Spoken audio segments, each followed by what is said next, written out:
በስመ አብ ወወልድ ወመንፈስ ቅዱስ አሐዱ አምላክ አሜን።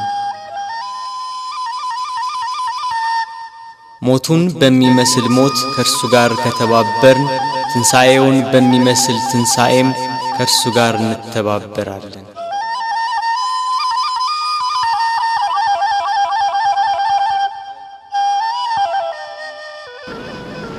እግዚአብሔር አምላክ ከሁሉ አስቀድሞ የነበረ ነው።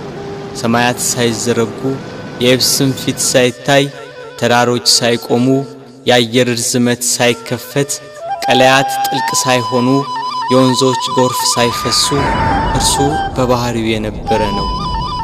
ብርሃናት ሳይበሩ ጨለማ ሳይጋረድ የመዓልት ብርሃን ሳይበራ ሌሊትም ሳይፈጠር ከዋክብት ሳይብለጨለጩ መላእክት ሳይፈጠሩ ከነባቢት ነፍስና ከመዋቲ ሥጋ አስቀድሞ ከተሰወረውና ከተገለጸው በላይና በታች ካለው ፍጥረት ሁሉ አስቀድሞ እግዚአብሔር በባህሪው የነበረ ነው።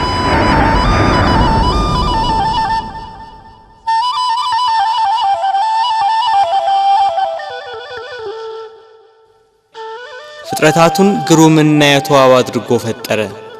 ሰማይን ያለ ባል አቆመ፣ ምድርን በውሃ መሰረት ላይ መሰረታት። በጠራው ሰማይ ላይ ምሽቱን በሚያደምቀው ጨረቃ የሚያበሩ ከዋክብትን ሰዓቷን ሳታዛንፍ በቀን በምስራቅ ወጥታ በምዕራብ የምትጠልቀው ፀሐይ ሰባቱን ሰማያት 22ቱን ስነ ፍጥረት በጥበብ የፈጠረ ጌታ ከዚህ ጥበቡ ይልቅ ሰው ሆኖ ሞቶ ዓለምን ያዳነበት ጥበቡ እጅግ ይልቃል ይላሉ አባቶች። ለምን የማይሞት ሞቷልና ሞትን ድል ይነሳ ዘንድ ሞቷልና። ስለዚህ የማይሞት የእርሱን ሞቱን እናገራለን። ተሰቅሎ ድህነትን ሰጠን፣ በሞቱም ሙታንን ሁሉ አዳነ። ሕይወት አዳኝ ሲሆን እርሱ በሥጋው መከራን ተቀበለ። ገንዘቡ እንደሆነ አድርጎ የሥጋ የነፍስን መከራ ተቀበለ።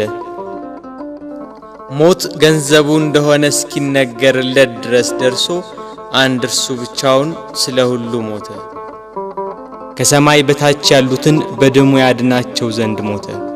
በምድር ላይ ያለውን ሁሉ ለእግዚአብሔር አብ ወገን ያደርግ ዘንድ ሞተ። ይሽረው ዘንድ